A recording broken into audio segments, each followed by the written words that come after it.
and welcome back to the Marvel Cinematic Universe Retrospective, where we look at each film in the MCU and see how well they hold up.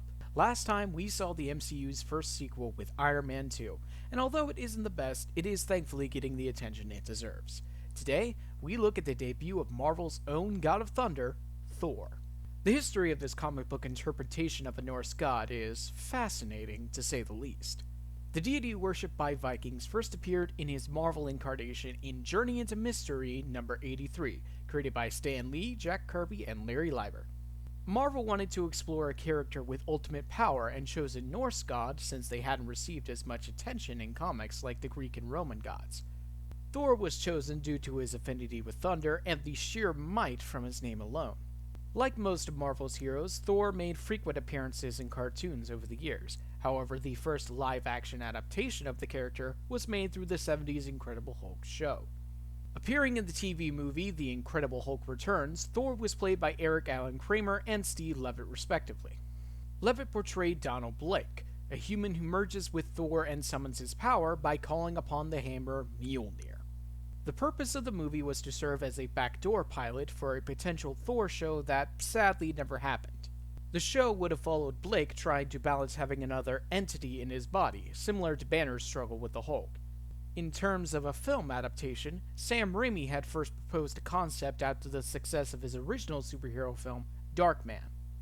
The idea, however, was too complex for studio executives, and the pitch was rejected, leading Raimi to make Spider-Man instead. When Marvel was gearing up to make the Avengers team come to film, Thor was a prime candidate for a solo feature. After going through several writers and directors, including Matthew Vaughn and Guillermo del Toro, just to name a few, Kenneth Branagh was chosen to helm the project. Branagh was most well known for his Shakespeare adaptations like Much Ado About Nothing and Hamlet. He treated this film in a similar vein. He wanted the Asgardians to feel like classic Shakespeare characters and bring them into a more modern setting, giving them more connections to present-day Earth. A lot of care and consideration went into combining the original Norse mythology with Marvel's comic interpretation. They also consulted with real scientists and physicists to give some accuracy to what was being shown. The film premiered in 2011 and was a smash hit with audiences, citing the talented cast and beautiful designs. However, the story was criticized for being generic. With how the character has evolved over the years, does his first movie have anything left to value? Let's take a look. The film begins with physicist Jane Foster, played by Natalie Portman, investigating an anomaly with the weather in New Mexico, alongside her intern Darcy Lewis, played by Kat Dennings, and her mentor Dr. Eric Selvig, played by Stellan Skarsgård. Jane sees an unusual aurora and chases after it. As a storm cloud forms a funnel, Jane hits a figure in the cloud. She goes to check on him and wonders where he came from. We then get some narration from the Allfather Odin, played by Anthony Hopkins. Odin tells of a great war between the Asgardians and the Frost Giants of Jotunheim. Odin led his people into battle and defeated the Frost Giant King Laufey, played by Confjord. He claimed his victory prize, the Frost Giant's source of power known as the Casket. I like to refer to it as the Marvel MacGuffin, since it serves little purpose and is never seen or mentioned again after this movie. Anyway, Odin is revealed to be telling this story to his two young sons, Thor and Loki. Both dream of being great warriors and kings like their father, but Odin tells them that only one can ascend to the throne. Cut to years later, with a now grown-up Thor, played by Chris Hemsworth, being honored in a ceremony by his father in front of Loki, played by Tom Hiddleston, their mother Frigga, played by Renee Brusa, and all of Asgard. It's never clarified what this ceremony was actually about. Is Thor becoming king and Odin is just retiring? Is he being honored as the next in line for the throne? It's never made clear. Anyway, the ceremony is interrupted when the Frost Giants break into Asgard and make their way to the weapons vault, where their precious MacGuffin lies. Odin activates the vault's guardian, the Destroyer, and kills the Frost Giants. Thor, upset that his moment of glory was halted and angered by the Jotuns' treachery, says they should fight the Frost Giants and teach them respect. Odin shoots his demand down, wanting to keep the truce between the two realms. Thor vents his frustrations with Loki and his friends, the Warriors 3, Fandral, Hogan, and Volstagg, played by Joss Dallas, Tadanobu Asano, and Ray Stevenson respectively, and the Lady Warrior Sif, played by Jamie Alexander. While I will say that most of the cast here is good and the characters are likable, the Warriors 3 are kinda pointless.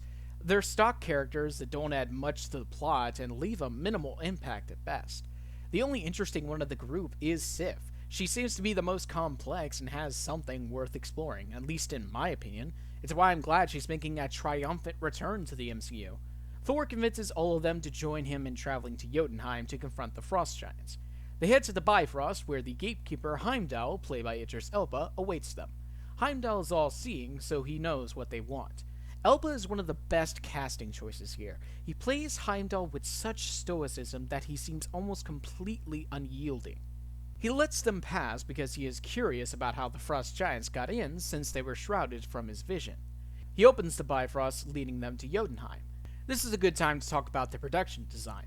Bo Welk, known for his collaborations with Tim Burton and Barry Sonnenfeld, created the film's look, and it is gorgeous. Even to this day, Asgard is some of the most beautiful imagery I have ever seen. The vibrant and warm colors contrast wonderfully with the bleak darkness of Jotunheim. The costumes are also stunning. Thor's look here is inspired by the classic Kirby design mixed with a rendition from the Ultimate Comics. It creates a great modern blend while not making the outfit seem ridiculous. Anyway, at Jotunheim, Thor and company question Laufey. They ask how his men got into Asgard, and he responds by saying the House of Odin is full of traitors. Thor is angered by the insult, but Laufey only sees him as a young child, unaware of the consequences of war. He allows them to leave before it's too late, but one of the Frost Giants insults Thor, who retaliates and starts an all-out brawl. As they are fighting, Loki is touched by one of the Frost Giants but is unharmed, with his skin starting to turn blue like theirs. Realizing they're outnumbered, all but Thor try to leave. While the action here is standard for the MCU, some moments are pretty graphic for PG-13 Marvel. As Laufey approaches the group, Odin comes down from the Bifrost. He tries to make peace with Laufey, but the Frost Giant King declares war on Asgard. Odin brings the gang back home, where he tears Thor a new one for his rash actions. Thor tries to justify himself by saying the action is necessary. Thor's characterization here feels similar to Tony Stark's. He shares a hubris with him focused mostly on glory and therefore needs clarity to show him what really matters. Odin strips Thor of his powers and godlike status and banishes him to Earth. He takes his hammer and casts a spell, deeming anyone worthy to wield Thor's power. This leads us back to the film's opening, where it is revealed Thor is the one Jane hit. Unlike Iron Man, where the out-of-sync timeline helped establish character, backstory, and investment, Thor's opening feels like a completely different movie, and it's one of the biggest problems. They take him to the hospital, where Thor starts to see what life without his powers is like, offering some great comedy. Jane, Eric, and Darcy look at their findings and see Thor was at the center of the storm. They take him back to their base, giving us this nice little reference, and try to figure out what exactly happened. Meanwhile, the locals come across the hammer and each take a turn trying to lift it. This is an obvious reference to the Sword in the Stone from King Arthur. However, I like the implication here, letting the audience question what it means to be worthy. But I do think it's an insult to imply that Stan the Man wouldn't be. The hammer is found by a group of S.H.I.E.L.D. agents led by Coulson, and they quickly set up a base around it. Thor gets wind of the hammer's location and heads after it. Jane and the others go back to their base, where S.H.I.E.L.D. confiscates all their equipment and research for their investigation. Jane, rightfully upset her life's work was stolen in one fell swoop, goes to help Thor. It's worth noting that the character of Jane Foster in the comics was originally a nurse, helping injured superheroes. The film changed her occupation to a physicist to deviate from gender stereotypes and give the character a more modern role in the story. Many have often criticized the character of Jane and Natalie Portman's performance, but I personally like it. She has an awkward charm that works well, and her chemistry with Thor is nice and feels genuine. They get to the base and Thor sneaks his way in, however he is quickly discovered and has to fight his way to the hammer. Coulson calls in for air support, which leads to the MCU debut of Clint Barton, aka Hawkeye, as played by Jeremy Renner. However, he is uncredited in this movie. I should also mention the first appearance of another character, Agent Jasper Sitwell, played by Maximiliano Hernandez. Both are equally pointless and add nothing to the plot. Anyway, Thor makes it to the hammer, but he finds himself unable to lift it as he goes to grab it. The mighty Thor, god of thunder and trusted wielder Mjolnir, is unworthy. I love this moment due entirely to Hemsworth's performance. His sad realization and utter state of defeat at the prospect of returning home destroyed as he finally realizes the consequences of his actions is a beautifully tragic moment. Back on Asgard, Loki reveals that he sold out Thor to Odin and cited his arrogance as a reason why he shouldn't be king. However, Loki's thoughts are more concerned with his encounter with the Frost Giants. He goes to the weapons vault to take the MacGuffin, where he is confronted by Odin. Loki in turn confronts his father about the truth of his identity. Odin reveals that when he defeated Laufey, he found an abandoned baby, a tiny frost giant, and Laufey's offspring.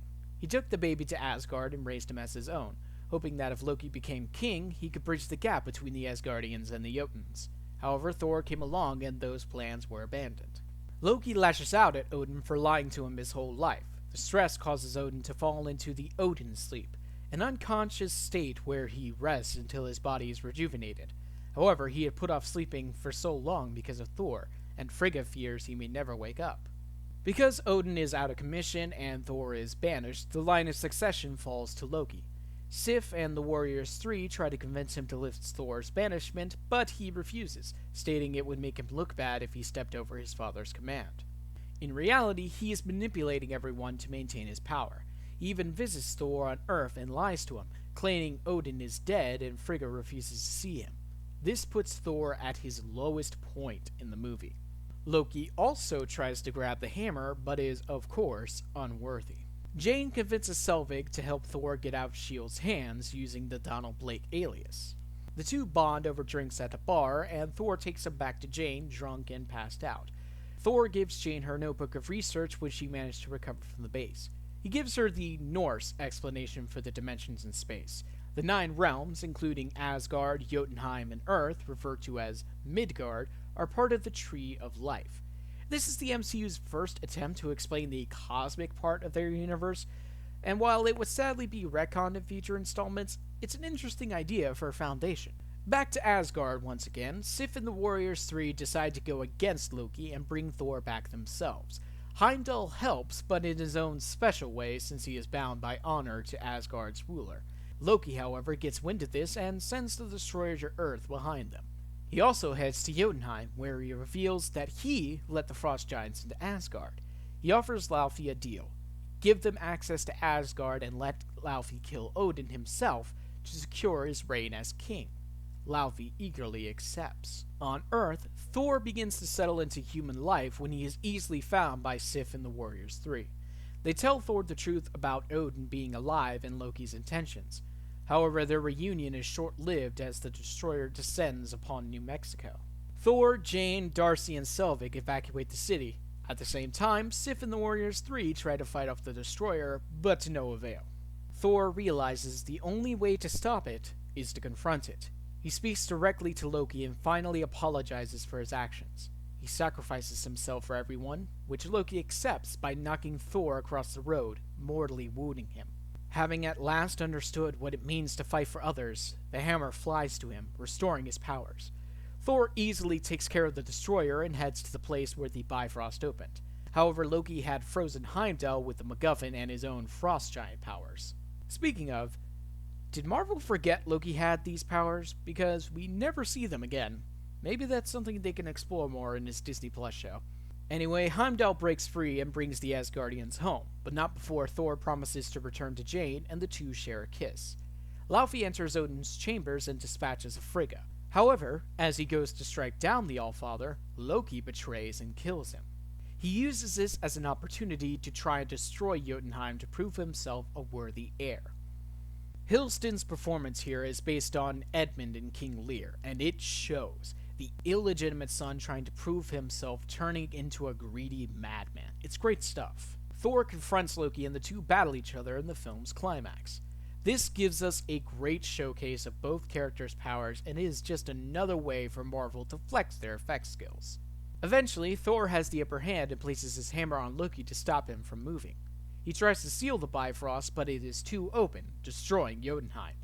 Thor realizes there is no alternative and uses his hammer to destroy the Rainbow Bridge, knowing he would not see Jane again.